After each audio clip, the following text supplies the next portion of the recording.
Welcome to this Florida Department of Transportation training. Assessing Social Effects is part of a video series providing guidance for sociocultural effects evaluations for transportation projects. This training has two parts. We will begin by examining the dimensions of the social environment that could be affected by transportation decisions.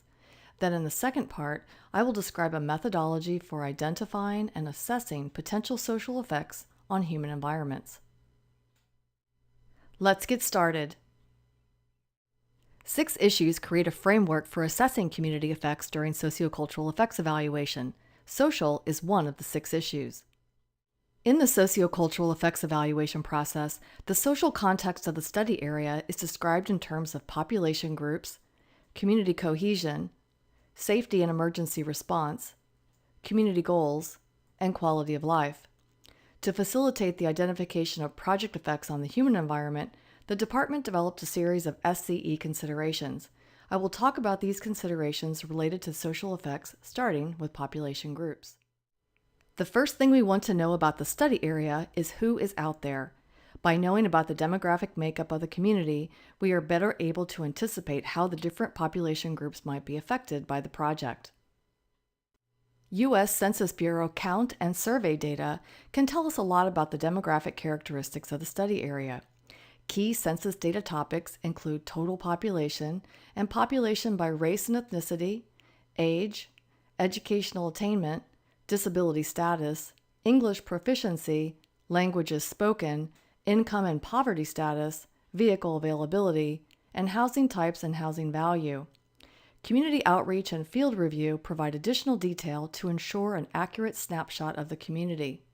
To learn about performing a project-level demographic analysis, visit the department's SCE evaluation process webpage. A transportation project can bring about population change in a community. For example, a new road that makes an area more accessible could make land there more marketable for housing development. New housing opportunities could attract new residents, increasing demand for public facilities and services. Another way that transportation can prompt population change is through displacement of residents living on land needed for right-of-way. Under this scenario, the population decrease is a direct consequence of the project. An indirect consequence of the project would be population increase or decrease in response to changes in the desirability of the area as a place to live. Effective transportation decisions depend on understanding and addressing the needs of affected populations, including groups that require particular attention due to historical or environmental circumstances.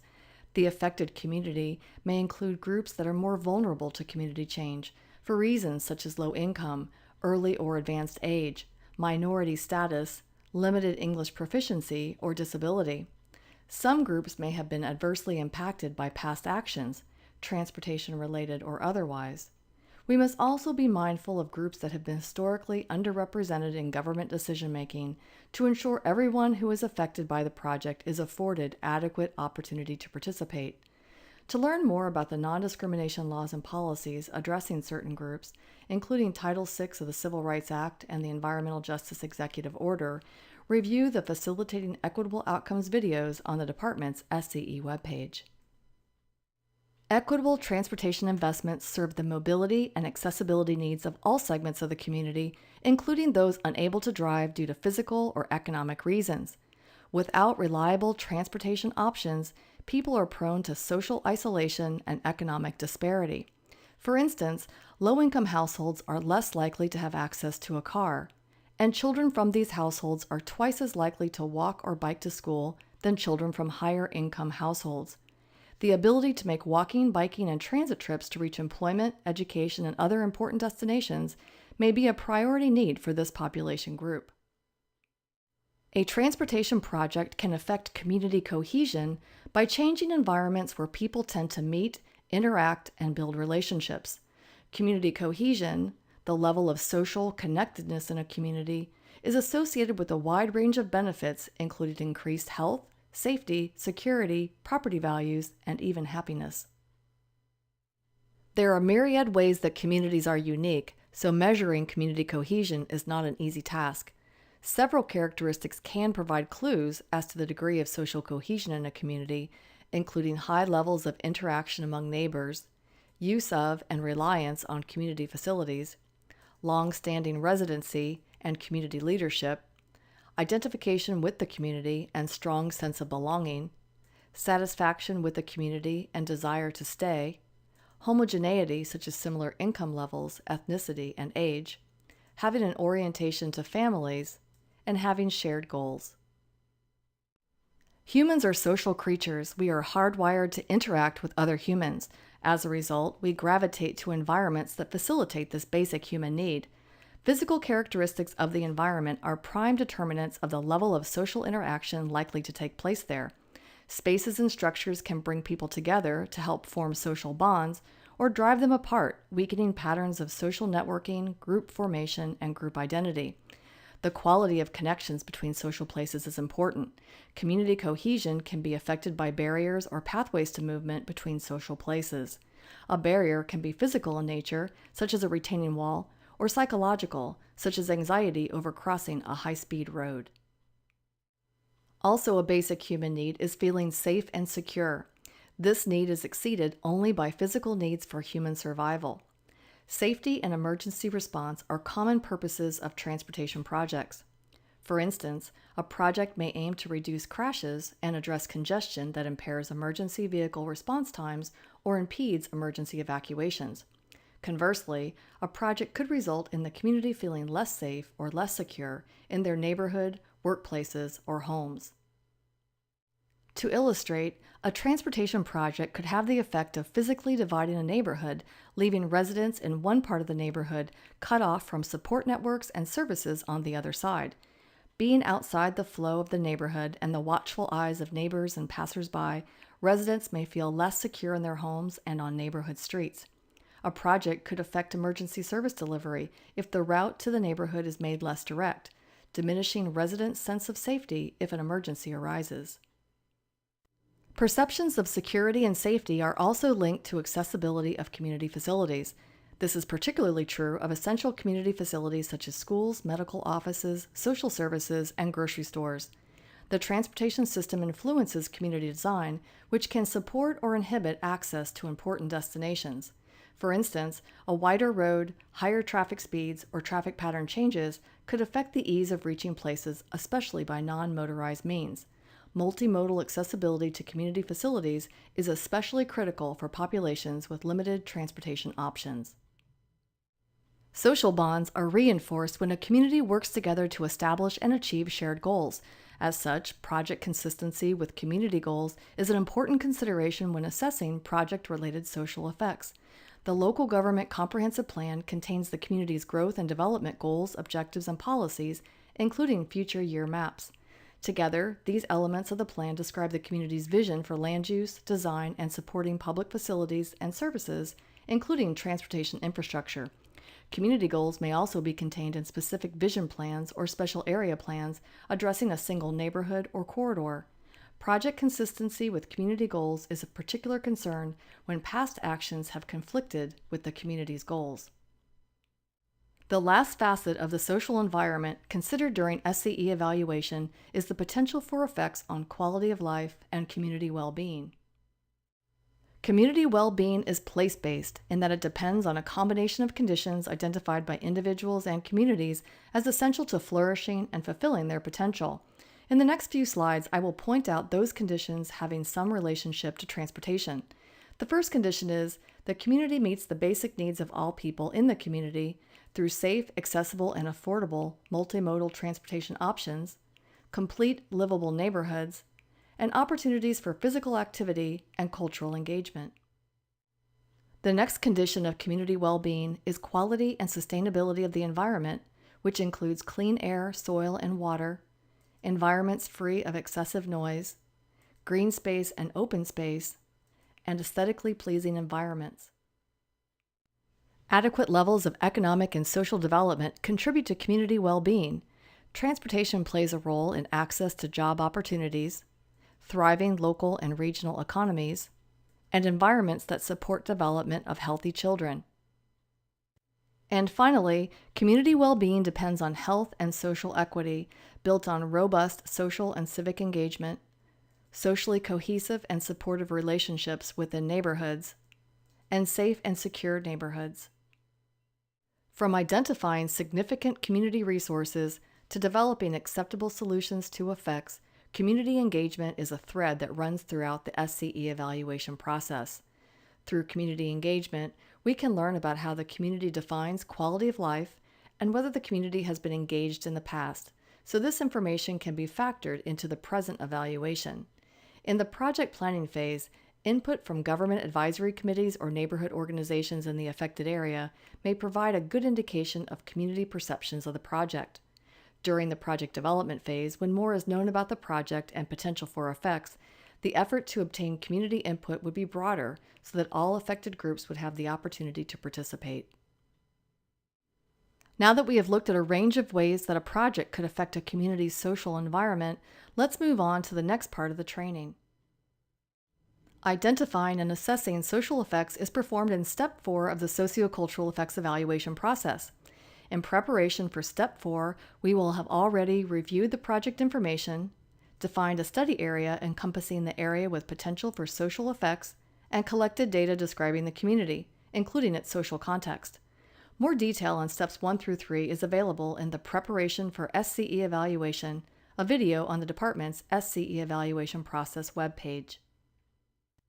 Step 4, Evaluate Social Effects, involves three main tasks: identify social resources that could change as a result of the project, and determine their level of importance to the community.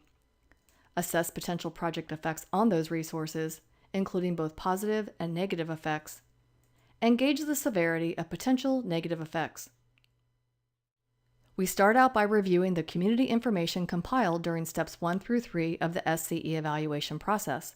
This information includes the project information, the study area demographic analysis and community resources data, and any prior public input on the project.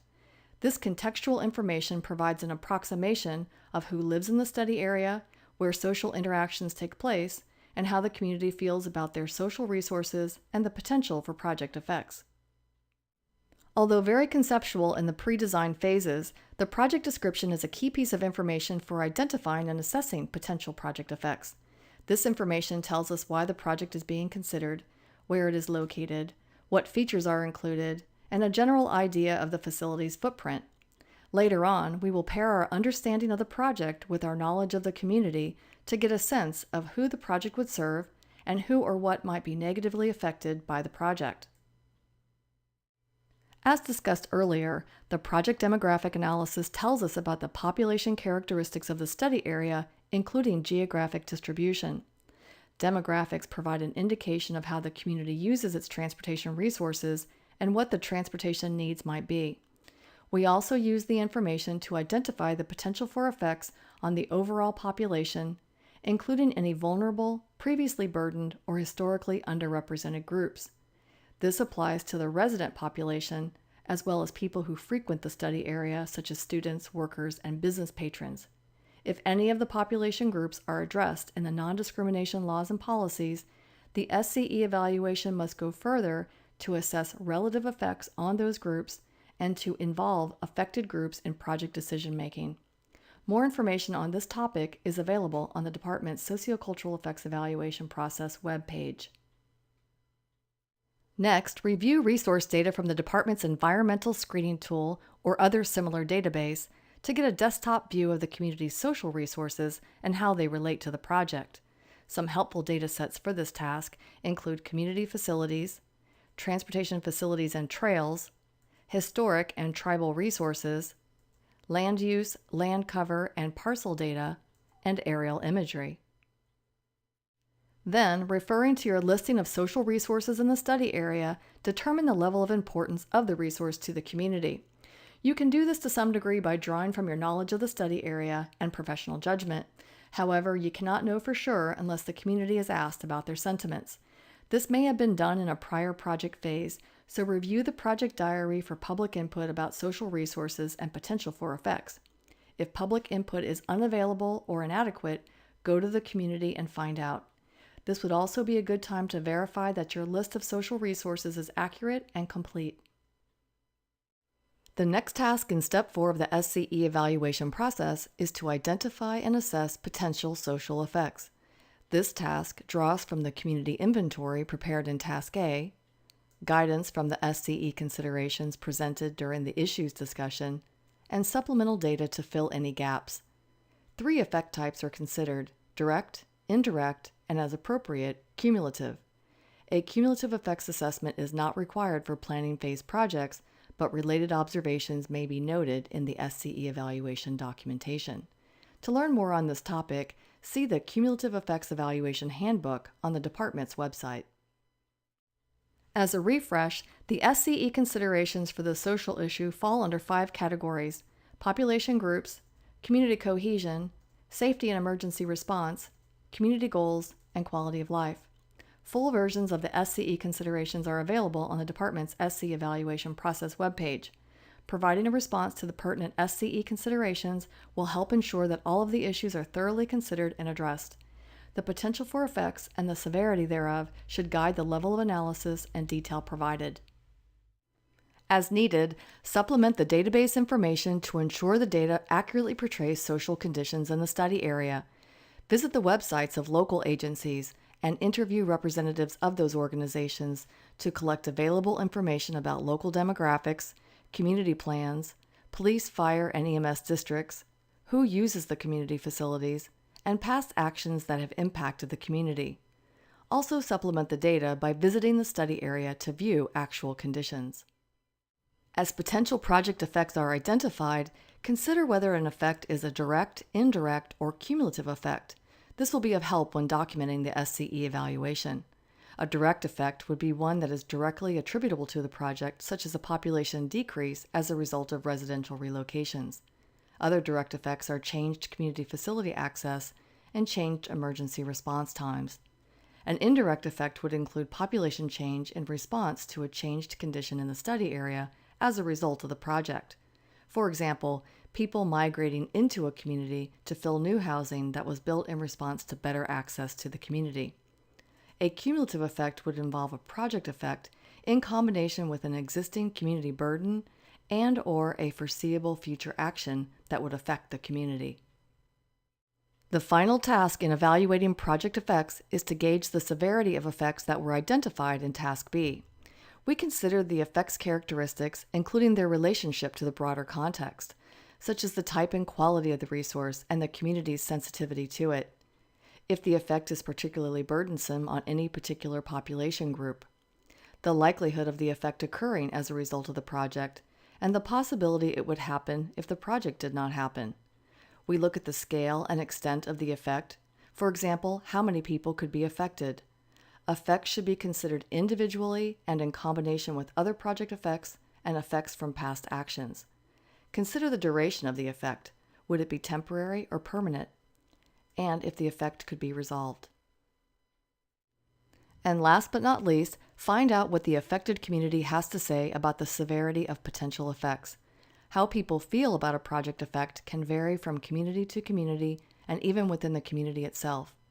To one community, the benefits of the project may outweigh any perceived negatives.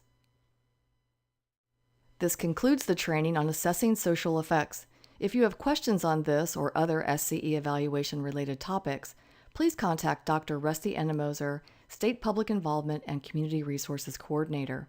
Additional SCE guidance is available on the department's SCE evaluation process webpage.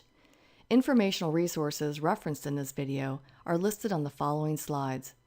Thank you for viewing this production of the Florida Department of Transportation.